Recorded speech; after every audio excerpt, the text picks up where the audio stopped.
In the Bible, Paul explains that everyone has two bodies, a physical body and a spiritual body. Mediums use their spiritual bodies when they act as a communication bridge between the physical and spirit worlds. As a spirit speaks, mediums hear the information using the ears of their spiritual bodies, then repeat the information to other physical people. Mediumship is synonymous with the biblical term, gifts of the Spirit. The focus of our show, Making Known the Unknown, is to provide knowledge through the use of Reverend Hewitt's mediumship and Sidney Schwartz's research. The Bible contains the history of psychic events, along with man-made doctrines created by priests centuries ago. This show will explore the untruths which the Bible entrenched into our society. By uncovering these untruths, we encourage people everywhere to think for themselves with a critical mind.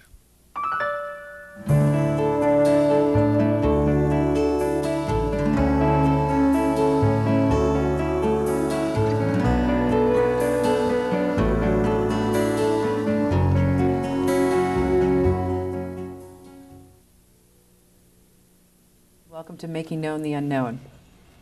My name is Tarryk, and I'm your host. With me today are my guests, Sidney Schwartz, middle school teacher from Hackensack, New Jersey, and Bible researcher. Welcome, Sidney. Good morning, Tina. And Reverend Carl Hewitt, founder and pastor of Gifts of the Spirit Church in Chesterfield, Connecticut, and medium. Welcome, Carl. Thank you. Okay. For those of our viewers who are new, the purpose of this show, Making Known the Unknown, is to encourage you to open up your minds and think for yourselves. It's that simple. The title of today's show is Another Greatest Story Never Told, Part 1. And the individual whose story will be featured is going to be Reverend Carl Hewitt. When we began this program a few years ago, we had endeavored to share with the viewers some of the many experiences that Reverend Carl Hewitt and Sidney Schwartz had put together through the years that they've known each other. Those years of research and truth finding or seeking had culminated in their very first book, My First Encounter with an Angel. I want to remind our viewers that there will be information at the end of this show that will allow you to order this book and purchase this book. The result after completing their first book was a second book that we expect to come out sometime this year that is called The Origins of Homosexuality, which is the subtitle actually. The major title is Crossovers. So keep your eyes peeled for that exciting news that should be coming out soon. With that, what I wanted to do was start out logically with Carl Hewitt sharing with you a little bit about his oldest recollections of his life, and more specifically, some of the unusual experiences that he has had, both prior to him even being born, that he's now learned since he had communicated with his parents, and the experiences that he's also shared with Sidney Schwartz and their travels throughout the world. But naturally, we would like to start at the beginning. So what I'm going to do is turn that over to Carl Hewitt right now, if you would oblige us to start out with where it started. Thank you, Tina. It's a pleasure for me to do this in front of these cameras because there's other people out there, I'm sure, that are born with the gift of the Spirit, and yet it's smothered because of their teachings, that type of thing. But I was born to a farm family of southern North Carolina, right on the coast, and I was the 11th child. My father was, my father's first wife and his oldest son died the same day of the flu epidemic in 1919, and then he married and his wife had 3 children, and I'm the last one. And strange things started happening at the house when I was conceived. My father thought all of this was the devil, because if he couldn't see it, hear it, touch it, taste it, or smell it, it was the devil, because he was the assistant pastor of the Baptist church. And so even as a little boy, and I just about can remember this now, he would have a minister, a preacher as they were called down there, come to stay at the house every single week. Every week there was somebody that stayed overnight at the house in my bedroom with a Bible and to get rid of the devil. But this so-called devil, as they were talking about, it never happened, never disappeared. I still kept hearing voices, and oftentimes repeating exactly what I was told, to the embarrassment of my folks, because it was pertaining to a lot of people that would come to visit my folks. And so this went right on through, and yet I never could find any answers by going to the church. I went to every building that had a steeple on it trying to find answers. I was treated worse than a dog. And so that brings me right up to our early teenage years. Now, you people might have something noted that you want me to touch on before I get too far, because you have a better memory. Had so many things happen to me, I can't remember all at one time. Now, what I'd like to do is I'd like to sort of go down a list, because I have a list of these phenomenal experiences that you've had. You must have got it from him. And I wanted to throw some of these out, Okay. and see what you can recall. And of course, Sidney is an expert at making connections with many of these experiences, with experiences and stories in the Bible, which is also fascinating. That's why we're dedicating 2 shows to all of this, because you have a story that we have told in little pieces throughout many shows, but we've never really given it a whole show.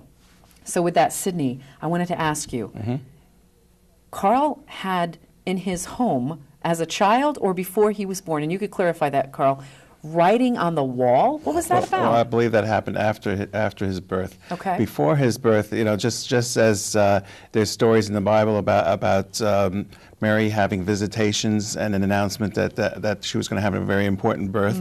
The same thing happened in Carl's family.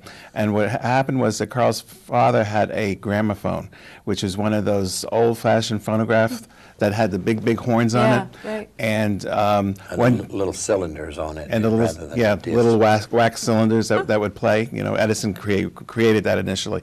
And so one day he came in after doing his father, Alvy, came in after doing his chores, and as he walked by the gramophone, it started to speak to him, and he hadn't turned it on. And the voice of the Spirit was telling him about the important birth that was about to happen into the family and everything. Unfortunately, instead of really listening to the message, Alvy was a fundamentalist Baptist, so he thought that anything that couldn't be explained was the work of the devil. So he thought the devil was after him. And then, so he packed up his family and he moved to another place. Wow. And from what I understand, he moved monthly because Spirit continued to communicate in different ways, and he kept running away from it because he thought the devil was after him. Every house he moved into, he may have moved 8 times in the time I was in the womb. And at every house there was phenomena happening.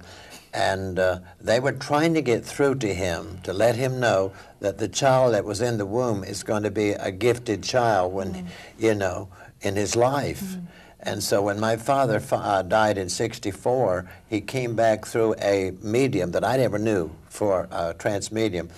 And he was telling me that he didn't understand me at all during the time that he was alive, and he had to die to learn all of this. And he says, now I'm very proud of you. Imagine how many other people would benefit from that experience. Absolutely. Having had this one notion of the way they grew up and the way their parents and family had treated them, but then afterwards, them being able to continue to communicate with them and have that clarified that they just themselves didn't understand or have the knowledge. That had to have at some point put you at ease and put you at peace. There's a lot of people right here that have been put in insane asylums right here in this country, and that's the only thing that was wrong with them. I know. I visited some of these places and met these people. They were mediums to the highest degree, and that's the only reason they were put there. But they were put there by their parents, and the parents listened to the theologians, and this is why they wound up in an insane asylum. That's sad. Now, the gramophone speaking Right. to the father, and every time your father moved, or your family moved, there was something. That was something. So writing on the wall was one of them. Again, I think that was a little bit later. It was after. Okay. The next thing that, from what I understand, happened at his birth.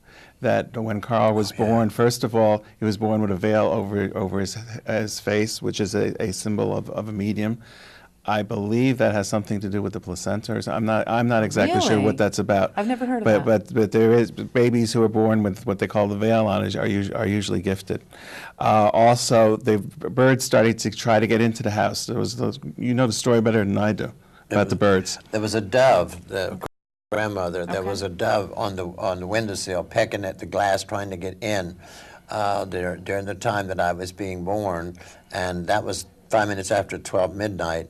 And then at dawn that morning, which was about 5:45, she said, it was March 3rd, and it was a big, huge bird. They said the bird was as big as a chicken that was trying to get through the same window, but the bird had many, many colors. They could not describe the bird. They'd never seen one like it. Awesome. Later on in life, I was told that the bird symbolically meant in the Bible where it says Joseph with a coat of many colors, that's what that meant. He said goodness. they were constantly doing things in my life that would indicate something in the Bible, Right. trying to get a message to my parents. And of course, Joseph in that life, was after he died and reincarnated, was Jesus, according to Edgar Casey. Okay. So Okay. Jesus, one of Jesus' life was Joseph in the Bible, the one who had the coat of many colors. Isn't that something? Yes.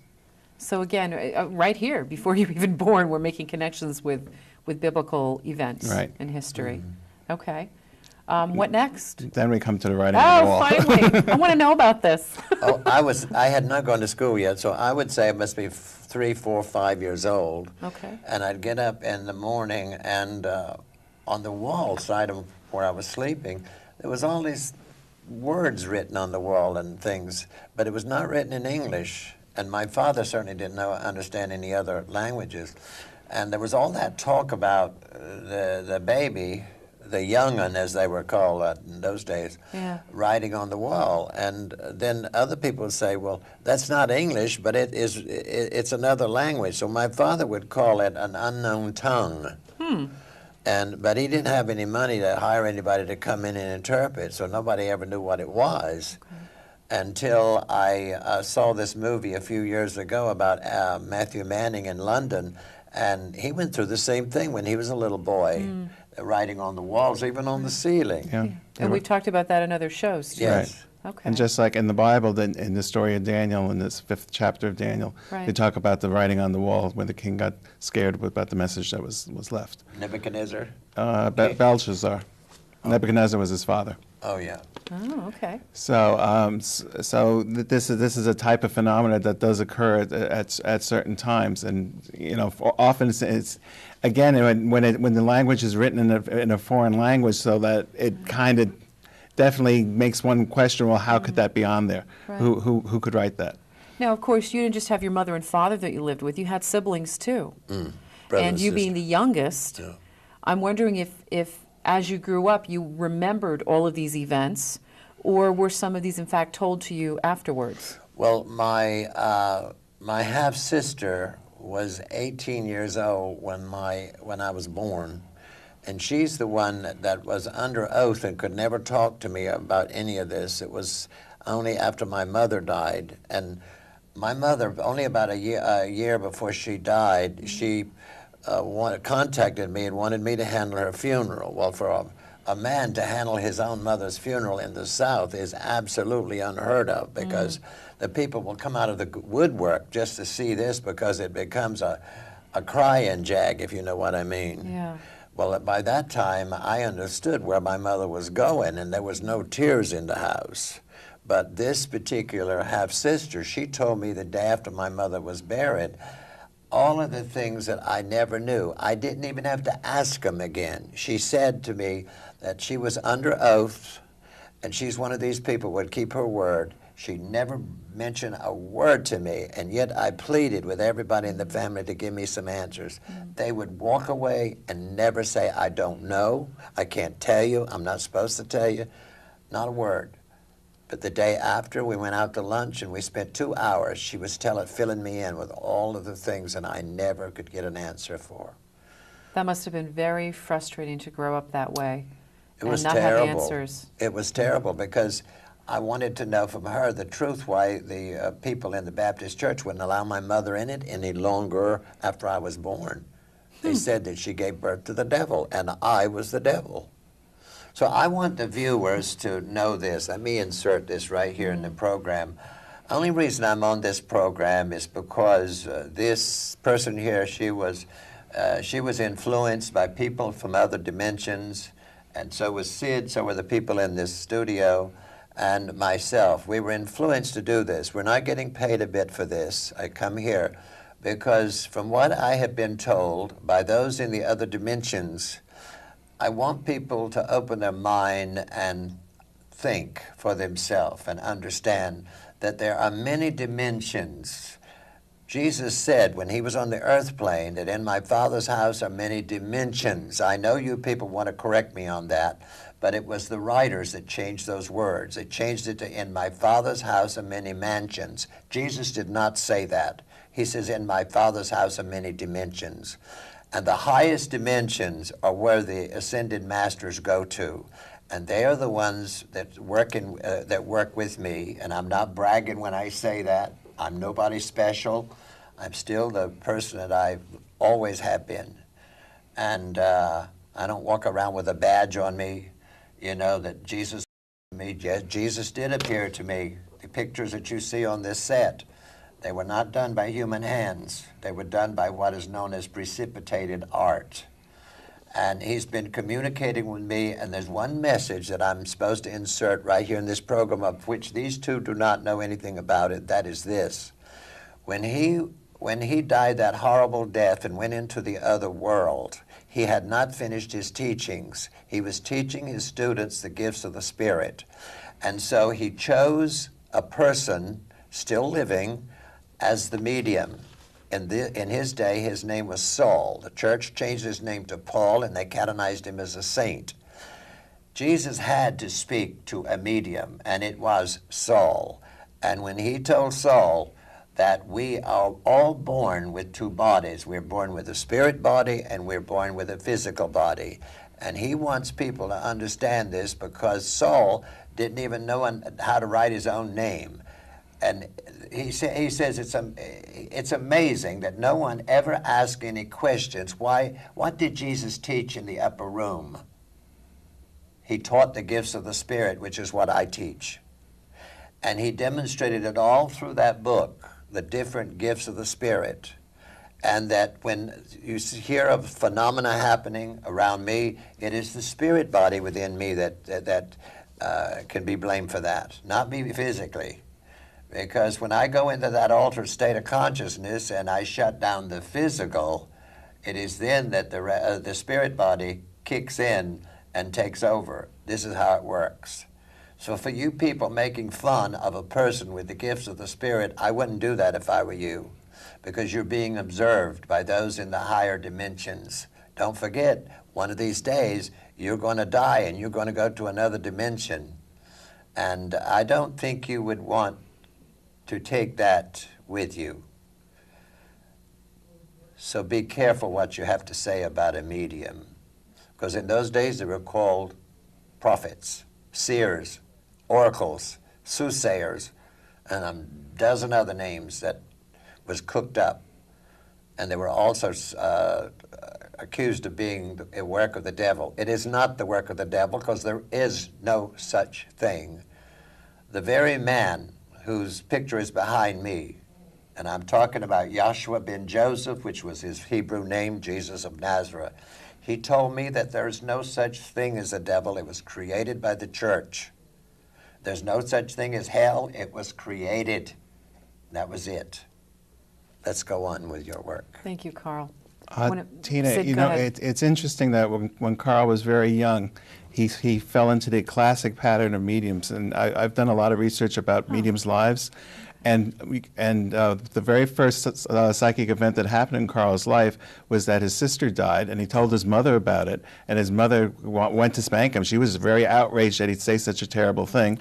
20 minutes later, his brother comes running in, and he died. His sister died, and the mother was amazed. Many mediums have had that experience where their first experience is as a loved one or a friend coming to visit them, and they report it, and that's how they know that they have the gift. So he felt that's exactly what happened in Carl's case too. And all these years, when you were living with your family, you were shunned, you were told that you were of the devil. That couldn't have helped your self-esteem and confidence as a child, as an adult. From 11 years old to those 15, the only friend I had was a young lady at the school that I went to, and she and I were both the same age. She also had this, whatever I had. She seemed to know all these things. She would even know where I was. Her father and my father worked together as carpenters. I don't know where they worked, but anyway, she was not allowed to go into the church. She was shunned by everybody, and especially the theologians. She was possessed by the devil, so was this boy, which was myself. And she took her father's shotgun and killed herself at 15 years old. I have her picture on my desk in my office now. And I don't really know her real name. Her nickname was Dixie. A beautiful girl. And the picture that I have came off of a picture that her father encased in glass on her tombstone. And he went down one time specially to make that picture for me. Wow. You see, because I had no picture of her. So this has been sort of a lonely road, you might say. Been a very lonely road. I'll admit it. I'll admit it to the world. I've cried rivers. You know, there was such a paradox during his childhood, because while his parents and neighborhood wouldn't accept it, other people would stop by and try to get readings, because Carl would constantly be giving many readings to different people. One time, this man came to visit his father, and Carl walks up to him and says, "How much white lightning you got under the fish in your car?" And the guy took off, and they found out later he really had white lightning. So there was a lot of different experiences where people sought out the truth, but yet in his own community they thought that he was an evil because they couldn't understand what was happening. They appreciated and accepted what you did. My only when they could use you for what they needed to know. Right. My father is here. He's very proud of me, and because my father would cry at the drop of a hat. And he's here, and he says, "Wow, I'm proud of you." Well, he's welcome. Yes, you're going to get us all crying on the set, Dad. Yeah. Wow. Let's go on. That's never happened before. At least that not I that don't I'm want to aware stop bawling in front of these cameras. I've been asked to talk about the Pied Piper. Oh, geez. Everyone grew up knowing that story, right? Well, this is a different version of it. You want to start with that, Sid? Well, Where from what I understand, Carl was.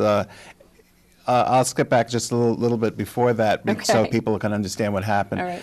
During Carl's first day of school, he was put into trance when they marched him out into his school was like a K through 12 school, and so while he was in first grade, he went into trance. He got up, he walked out of the room, he went into the auditorium where the high school people were ready for sitting. They had just assembled for the principal to speak, and he addressed the whole crowd.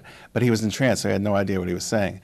And when he came out of it, the teachers and everybody was asking him, how'd you know these big words? Who told you to say this? How would you get this knowledge from? Because here you got this little 6-year-old kid, talking about all these, big concept ideas. And so he started crying, and as a result, people started to understand he had a gift, but again, it wasn't a positive thing in this case. So they actually sent the community actually sent the school nurse to take him to 2 different doctors. One was in Wilmington and one was in Raleigh, to have his ears examined and his eyes examined to see if they could find something wrong with him, because they kind of wanted to put him away in an insane asylum at that point. and lobotomize him. But obviously they couldn't find anything because they were looking at the physical body, and it was the spirit body that was doing all this stuff. And when I was in the second grade, I'd hear a voice. It was to be as clear as you're hearing my voice now. And the voice would say for me to go to room 5 and we will tell the students a story. So can you picture this little boy, 7 years old, going up to the up to the teacher, Right. and I would go up and I said, I've been told to go to room 5 and tell him a story. I remember very well, never once did the teacher say, who told you? Who told you this? Who put you up to this? And what are you going to talk about? Never. I remember Miss Gallagher. She went over and opened the door, gently opened the door for me and closed it behind me, and I went down the hall to number 5 and tapped on the door, and the teacher came to the door, and I said, I'm told to come and tell your students a story. And she opened the door and let me come in.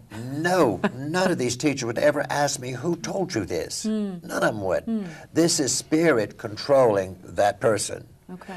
You see, because I'm in an altered state of consciousness at the time. So she would sit back in the back of the room, an empty desk back there. I would get up there and tell a story. I have no idea what I was talking about.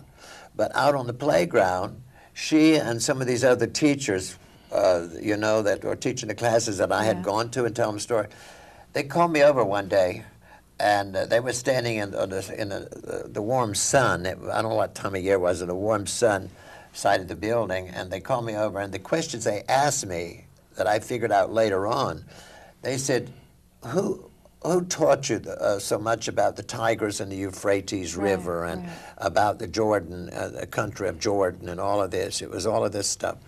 And about the disciples and that. And I didn't know what they were talking about, because when a person is in a trance state, they don't have any memory of this at all, because it's their subconscious mind that's working, not their conscious mind. So later on in life, I put all of this together, and I must have been in trance all of those times, because the one he was telling about, when I went up on the stage, I had no idea. It was the questions they were throwing at me when I came out of the trance. I didn't know what they were talking about. And to me, it was a horrible life. I mean, not being able to answer those questions that were legitimate from the teachers about something you did say or do, and the frustration you must have felt. Then I'm sure the teachers not being happy with that might have reported it to your parents. Well, who knows? Then they moved them. They moved me to 4 different schools Really? within a matter of 2 months, and they didn't know what to do with me when they couldn't find out that anything about me, my hearing and my eyes, because they were trying to do a lobotomy on me and put me in an insane asylum, but they couldn't find anything wrong with me. And the last place they took me to was Duke University, which is a big hospital in Durham and Raleigh. And so they kept bouncing me around. So it was in this other school that they were doing a play, and he tried out for the Pied Piper and ended up getting it. And apparently some of the other family members were other families were kind of upset, because they thought since they were richer, that they had more status, and therefore their son should be the Pied Piper. Let me jump in here. There were 2 dealers in the area. This is a very poor part of the South. There was a dealer of Ford Motor Company and another one, I think it was General Motors. And their 2 sons, about my age, of course, they were considered a rich family in those days. This was during the Depression. And so when they tested me out, they must have put me in a trance state, because I don't remember being tested out one bit. But I was chosen. Those families were furious that the school took this poor boy and put him in this position. So we were in Europe traveling researching in Europe, and we stayed at this place somewhere in Spain. Yep. In Spain. On the seacoast. And I was tuning in the TV to get CNN, and of course, the first channel I got to, it was a movie, and it was Pied Piper, and of course it was all in English. Right. And I never knew that they made a movie of Pied Piper. I never knew that. But the point of the story was Right. that he played the Pied Piper, and while he was apparently Spirit took him over and did all the acting, and it was supposed to be like a message for him that he would be leading people, in his later life, and that's why they insisted on him getting the part. Isn't that something? The message was that I would be leading people out of the darkness into the light of understanding and knowledge. Okay. So this is what I'm doing today. I'm doing my best to do it today. And that was another reminder, that message, when you were in Spain. Yes. Exactly. Isn't that something? And of course, sometimes when you're going through these events, as I'm sure most people can relate to, you don't think about how it's connected until you're out of it and you look back on it. And that's kind of interesting. True. Okay. We have we have your first experience with a genuine medium. Oh, gee. What was that like, Carl? Well, I lived close to this city of where there was thread mills in the city. Here in Connecticut. And here in Connecticut, and Okay. I had made friends with this couple because, see, I was rejected from my family, so I adopted this man and his wife as my brother and my sister that I never had, and we Now, were very you close. about in teenage years or 20s? Or? 23. Okay, all right, go ahead. And I thought the world of them. And one day he called me up and he said, what are you doing tonight? And I said, I don't have any plans. And he said, he said, why don't you come and pick us up? Because they didn't have a car. They lived so close to where they worked, they didn't have a car. And so I said, well, what time you want me to pick you up? And he said, it's 10 minutes to 7. Well, I said, all right, I'll pick you guys up at 10 minutes to 7. And he said, well, I'm not gonna go, but my wife will be waiting on the curb for you. I said, well, why aren't you going? Right. And he says, well, I'm Catholic, and he says, I can't go to another church. And I said, well, your wife is Catholic too, isn't she? Because we never got talking about religion here, so I okay. didn't know anything about that. And he says, well, she don't give a damn. And so I picked her up. She was angry at me because I ran a little bit late, 10 minutes after 7. She says, we won't get no seat when we get there. We're going to have to stand up. And she gave me a bad time all the way. And we got there, sure enough, the place was so packed. And I said, what is this woman? Who's speaking? What is it all about? She said, I don't know, but she tells your fortune. And I said, tell your fortune in a church? That don't make a bit of sense to me. See, I didn't even know anything about that. Right. So we got there, and we managed to get inside the door, and there was many people standing around the walls and everything else. Every seat was taken. And so we were standing against the wall. Let's say right where I'm standing now, we're against the wall, and here was the ends of the seats like this. And the second seat in, see this woman right here by the edge, she was all right, but the second seat, the third seat, all of a sudden they were empty. But they were full. A moment when we came in, they were full. And so I bent down, I said, excuse me. I said, those 2 seats taken. She turned and looked at me, and she was shaking her head like this, and she says, it's like she didn't want to say yes, but she Right. didn't, but they were empty. And I grabbed my friend by the hand, and we went in there. We sat down. Let me just explain to the audience what really happened here. Yeah, please do. Okay. Yeah. What basically happened was that the 2 people that were sitting in there were materialized spirits. They were spirit people reserving the seats Oh, for my Carl and goodness. his friend, Yeah. so they'd have a place to sit, because Carl was going to receive a message later, and it was important for him to be in a certain place. you kidding me? No. So these materialized spirits sat there to reserve the seat. Carl came in, and then they dematerialized, so the seat was empty, because nobody saw them leave. They had to be materialized spirits. That's unbelievable. So anyway, Wow. we sat there, and this woman, she was introduced. She came out on the stage, and she had her head bowed. I thought she was praying, and she never once opened her eyes and looked at the audience. She went into, I found out later, she went into trance and did a lecture that was mind-boggling. And it's the first time in my life that I ever heard such words come out of anybody, you see? She was in trance. And I wanted her to keep going. And they told me later that she spoke about 42 minutes. I thought she spoke 5 minutes. It was so wonderful. I wanted to hear more, more. And then when she finished that, she moved back there and sat down. Still her head was down because she was evidently in that altered state. And they did us some songs or something.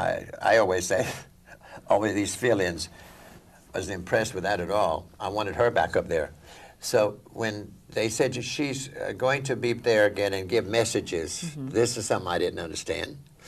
So she got up there, her head was bowed down again, and she called out some names, but the names were the names of those in spirit, not in the audience. Okay. And the people in the audience recognized right away, and I remember hearing the man say, "That's my mother." And she gave the name and all the details and everything else. And then went to another group, and then her hand went up very slow like this, and her arm like this, and then like this, and then the hand went down. And the voice said, "If my medium opened her eyes, she would not see the young man we want to talk to." Well, when I noticed everybody turning around looking at me, I'm that young man, and I got scared to death. I really was absolutely scared to death at that moment. It went away just that way, just that quick. But then, because the lady in front of me was quite heavy set, I was small, so I had been way over like this, and I remember saying, "You want to speak to me?" The voice says, "Yes, thank you." And then the voice coming through this lady went back and told me where I was born and how I was treated all the way through my life to that very day that I got the phone call, and she said during the phone call that my wife don't give a damn. Well, everybody in the place roared laughing at that. But then, from that moment on into the future, it was very hard for me to believe a word of that, because, I mean, I just could not imagine doing the same thing she was doing. And she said that I would be doing the same thing. There would be books written about me, articles about me, a movie of my life. All of this, everything that was said has come true to the letter. You know about the movie they made of my life a few years ago, and everything else. And now, and I want the people out there to know this. The book that he wrote, My First Encounter with an Angel, I want you people to know I'm not that angel. It was another entity that appeared to me, and he had an argument with that entity, just like Moses had an argument with an entity that was making the bush look like it was burning. Well, if you think about it, Moses won the argument, not God. Moses did. So he got to thinking that Moses could win the argument, he's going to win it. He won the argument too. But this entity proved that he had just as much right to be called an angel as anybody else over there. So it was his first encounter with an angel. And also, it would be difficult for people to say, or to understand if you said, first encounter with someone in another dimension. Yes. You know, you've really got to bring it to the language that the average person can relate to. Yeah. So, but that's really what they are. That is truly what they are. They're helpers, runners, guides. There's such a list here. I don't know where to go next. Sid, you have a suggestion? Well, the next thing we should probably mention very lightly is the time that you were called to Willimantic and went to your first class, when you went into trance. You received a phone call, or you were driving by? I forget exactly how that happened. Phone call. A phone call that and he went to this class, and he turned out that he was the medium, and they were expecting him. I had just opened this business in Hales Ferry, Connecticut. And it was a hairdressing business, a big place, very elegant, and had 10 operators. It was very, very busy. And one day the phone rang, and my station was right close to where the reception desk was. And the phone rang, I picked up the phone, and there was this voice on the phone. It sounded today like a computer talking rather than a person. And it says, I am to go to Willimantic, Connecticut, and I would find a church there, and I am to go there to a class that night, and it would be 7, and I remember saying what time. They said 7 o'clock. So I hung up the phone, because the person didn't say goodbye or anything, you know, it was just blank. And so I hung up the phone, and then I said, oh, there's no way, because Thursday night, it was Thursday night. Thursday night was my night for working late. I never got home until 10:30, 11 o'clock that night. And so I just kept working, kept thinking about this mysterious phone call. And within another hour, my receptionist came to me and she says, what in the world is going on around here? I said, why? She says, everybody that you have been seeing after 5 o'clock have all canceled until next week. One's got this to do, that to do, and that to do. Of course, at that time, I was doing the hair of many of the officers' wives and ladies from EB. Okay. And so I had a steady client on Thursdays. And here it was canceled. All of these people are canceled. So when I finished my last person, which was about 4:45, I didn't have anything to do, and then I remembered the phone call. I got in my car and I started driving, and I drove all the way to Willimantic, and then the voice, I heard in the voice, clear as a bell, it said, go to this certain street. I went to that street, and I kept driving up, and then I got way up. There was this little building. It was a church, but it didn't have a steeple on it. Okay. And the voice says, this is the place, and right in front of it, there was a parking space, so I parked there. I went over, and now I got nervous, because I hate to get in front of crowds. And so I was standing there. It was 3 steps, and then there the door. And I was standing there. I got very nervous, and I was just about ready to go to see if the door was unlocked. Door just opened. Nobody was behind it. The door just opened. And I stepped in, and there was a big circle of people way over there in the front of the building, big circle of people, and there was a tall man standing up on the other side facing me. And he says, Carl Hewitt, I've been waiting for you. And there was an empty chair in that big circle. And I walked in, took a chair, and I sat down, and I didn't know anything about this. I went into trance and gave them all a lecture and gave messages, and all of that was over with. And 1 month later, I was the teacher there. I took his place because he died right after that. But you had never met him before that, Never right? met him in my life. And he knew your name and everything. That day he was coming, Isn't knew his that name and the whole something? bit. Yep. And that began your being a teacher. to Because groups you of see, people. I didn't know anything about that religion. I did not know anything about spiritualism. Right. But yet, when we go back into the Bible in Corinthians, where Jesus gave the message to Saul to give to us, Right. he told us we have 2 bodies, which means that spiritualism was the closest to any religion that Jesus ever mentioned. Okay. You understand? Jesus Yeah. said God is spirit to the woman at the well in John 4:24. That's Okay. right. All right. And so here I am with this group of people, and that was what is known as a developing class. A developing class. And there were 4 of those people that developed to be mediums from there. Wow. Not everybody develops. Wow. Just like Jesus had 12 students, Yeah. only Peter, James, and John developed to his satisfaction. The rest of them did not develop. So here I am getting involved with something I knew nothing about.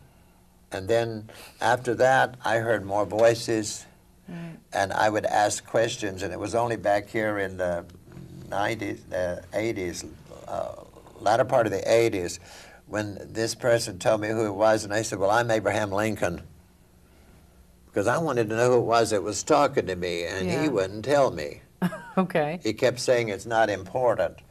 And then I kept wondering, now who is this? Who is this? And finally showed himself on that painting right there. Yeah, behind us. And we, both of us, happened to be in the seance together Right. when he came through to prove to me, because I'm very stubborn, you know, I got to see it. He came through, and then 1 year later, he came through on that other picture, We Point- showed some of those pictures. pointing out a mountain Right. that I have to climb. Why don't you tell about the story about the dove in Colombia, in the house in Colombia? Oh Yeah, my what is the story God. about a dove? Yes, I was staying with this family, and they were from Canada, Canadian French, and she was very Catholic. One of the sweetest ladies you ever met, and a little tiny thing. And I was a friend of her son, and he was the 19th child. He was always against the church because he always blamed the church for his mother having so many children. Because 19th child. he was the 19th one. That poor woman. I'm Yeah. sorry. Go ahead. 13 girls and the rest were boys. Oh, And he always blamed the church. talk about Catholic. He was Okay. always blaming the church for that. So he built a new house, and the house was like sitting here, and the garages was back here. So you'd have to come up the driveway over there like this and then drive into the driveway here. Yeah. So here was like a patio. Yeah. The sun in the evening, sun was off here, so this was west. So this was a shady place. Okay. So three of us was sitting out there one day, and this dove came right over the roof of the house like this, and was about to land on my head. And it was like this. He was putting on brakes in midair, this dove, because he was going to land on my head. But she was sitting right side of me, Okay. and he was right over there. Okay. And so somehow or other, the bird got put on brakes and went back and got on the roof and stayed there, right up on the peak. And so he was saying that bird is somebody's pet, and he's probably got a band around its leg, and we Right. got to find out who. This is your friend. Yeah. Okay. We got to find out who owns this bird. Right. And so we all said, and that poor lady, she kept doing the shoulder cross. She didn't stop. She didn't do it one time. She kept doing it. And the poor woman couldn't even talk. And anyway, pretty soon he got up and picked up a pebble, pretending he had something in his hand he was going to feed the bird. Well, Yeah. the bird had more sense than that. And so he walks out of the patio and he walks down that way to get away from us to see if he could lure that bird. Right. Bird didn't move. That bird stayed right there. And I thought the bird was staring at this lady. Right. But evidently, I found out later the bird was staring at me. And so he couldn't lure the bird on, so he came back and sat down, still kept complaining that that bird belongs to somebody. So anyway, I don't know why I did this. It was like somebody was manipulating my body. I walked out of the patio, and I walked down exactly where he went, but I put my hand out like this. Okay. That bird came and landed right there and went right up like this and sat on my shoulder, right here. But then my arms and hands became petrified. I could not move my hands up towards that bird. But I remember the bird did have no smell, like, you know, feathers. Yeah. There was no smell at all. And the bird's feet and its beak was beautiful, a beautiful pink. It didn't look real. And he started swearing at me. He said, "You damn fool, why don't you grab the bird? The bird's right on your shoulder." And I said, "I can't move my hands." Well, I'm not going to say all of this over the Yeah, television. well, I'm sure your friend didn't believe you. The wires will burn. And but he told me everything under the sun. And so he decided, well, I'll go get that blinkety-blank bird. And so he took off, and he was going to grab the bird on my shoulder, but the bird was smart. The bird went back on the roof and sat there.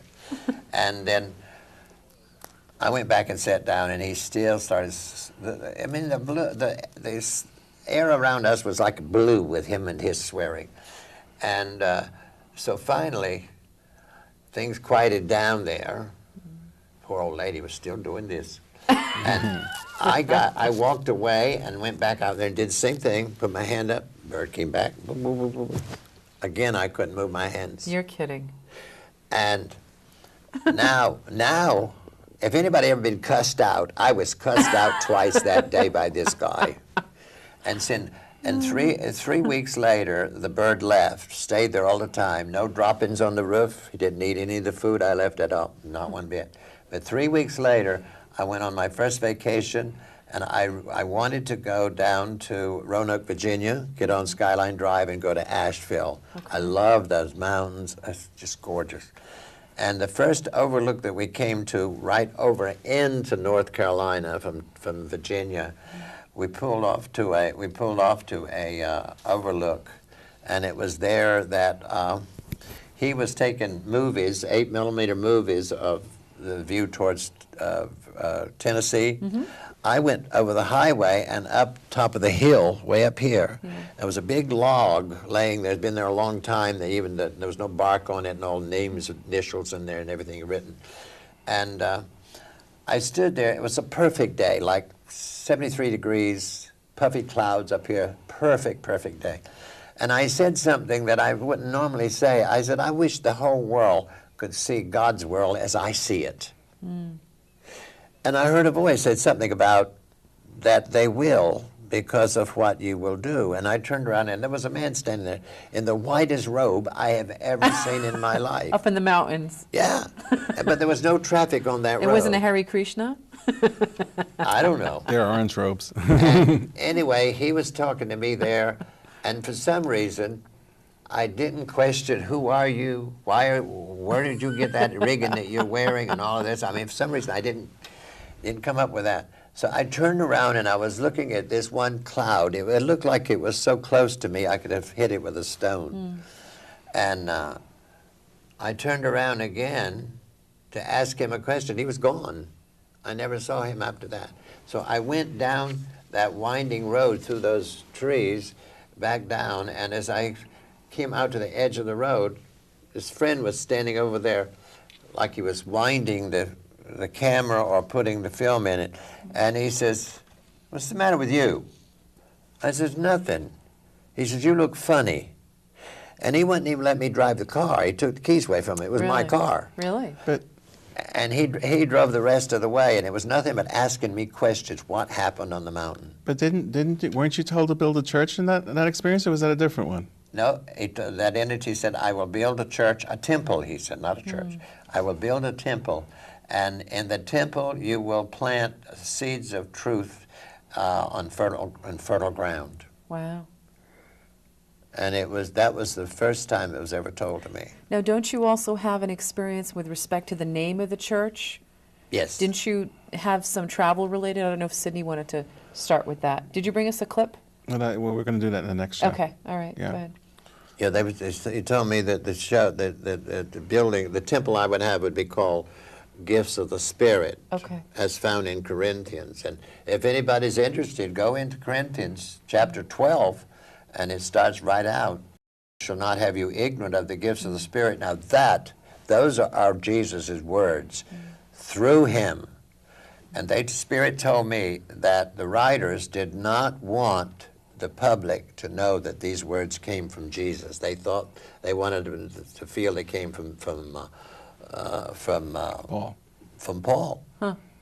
Because people wouldn't be able to handle it, That's right. Right. because the church wouldn't allow it. Jesus Probably. is still alive today. He's alive in another dimension. Good for him. And this is where that business, most people, especially Catholics, they point up, because spirit people, that is the ascended masters, are coming from on high because they operate on a high rate of vibration. Our physical bodies operate on a low vibration. Let's say it's like the AM of our radio. The soul within us, the spirit body, operates, let's say it's similar to FM. That's where that word high came in. It did not mean in the sky, people. Jesus is alive and well, and he watches very closely this planet, which has gone mad as far as he's concerned. And he said that the way the world is going, this world is going, it's going to destroy itself. And if people don't understand that, you better start thinking what the terrorists are doing and what caused them to be what they are today, because it was a religion. They hate our guts, and they're going to try to destroy all of us and claim their land, which is the United States. I wasn't going to get that far with this, but it's the truth. Thank you for sharing that. Although, am I thankful that we have to hear that? No. But maybe we can do something about it, and even on a small level. Where do you want to go next, Sid? Well, I guess we could talk about the portrait that's on the set today. Oh, that would be great. And the studio has a portrait in their picture Okay. bank that All they could right. put on the screen. All right. Carl, why don't you talk about your experience of how you received this portrait? Talk about this. Yeah, this the beautiful portrait of you. here. Okay, you. well, it was in 1971. It's funny, I can remember those dates and times. I can't remember yesterday. It was 1971. I was asked to go up to Storrs College and speak to the students. And when I was introduced and walked out on the stage, somebody in the back of the room, and the room was crowded, somebody let out a blood-curdling scream. And of course, everybody turned around and said, who this was screaming. And to make a long story short, after that lecture that I did there, this woman came up to me and gave me a business card, and she wanted to see me in the summer. Now, don't forget, this was February. All right. She wanted to see me in the summer when the sun was at its highest. Okay. And so she called me sometime later on in the year, and I went to see her the day she wanted me to. And it was a beautiful day. But when I walked into her studio, there was this picture minus the clouds. Okay. If we could show that picture again here and keep it up for a little bit, please, while Carl talks about this. And the clouds were not in the picture, and I was shocked to see the picture of myself in that studio. No, let me just clarify this. You went to Storrs College. Yeah. You were in a seminar of some sort, or a meeting of some sort. Yeah, And this young lady wanted you to come and see her. from the audience. But she had never met you before in her Never, entire life. Never. And when you got to her studio, this is what you saw, except there were no Picture clouds in the background. Without the clouds. She had painted the picture without ever meeting him. That's That's why she unbelievable. screamed when he walked on stage. That's unbelievable. But when I went to Carl, her go ahead. house, I had the same blue shirt on. I had the same big the belt Are with you the kidding big me? buckle on it. I went there, and the thing she had not added was the clouds. Isn't that something? And when she finished this, she gave it to me, and she said, "I don't know what this is about, Carl, but I want you to take this picture and put it in your office." She says, "There's a reason for this. I do not understand it." Isn't that something? And she gave me that portrait. And that portrait is not a generic portrait. If you look at this, it couldn't just pass for anybody else No. out there with, No. blonde hair, blue eyes, a blue shirt. There are very specific characteristics and features that are yours, no doubt. Yes. That's fascinating. They were trying their best. They've tried their best all of my life to get the message to me, and I was in denial. Now, what I would naturally want to know is, what did that young lady think of this? How did she have any concept of how this happened, or any answer? Well, to tell you the truth, she acted as if she was very much afraid. She wanted to get rid of that picture. But then I heard later that there were times that she would see a vision, and she would paint the picture of the child in the vision, Yeah. only to have the mother and the child come in at a later date and want to pick a portrait painted of that child. Isn't that something? Now, this is somebody that is able to do remote viewing, and the spirit people are helping her, you see. Isn't that something? Wow. Can you believe it that we've already gone through about 1 hour of this show? Where do you go to? And Yep. we're hardly touching upon Our many list, of the yes. very unusual experiences that you had in this lifetime. We're not even half through. No, we're not even half through. But unfortunately, we're going to have to wrap this show up for now at this time. I want to thank you, Sidney Schwartz and Carl Hewitt. You're welcome. My pleasure. I want to thank our viewers for tuning in. I want to remind our viewers again that they can still purchase this book, My First Encounter with an Angel, Revelations of Ancient Wisdom.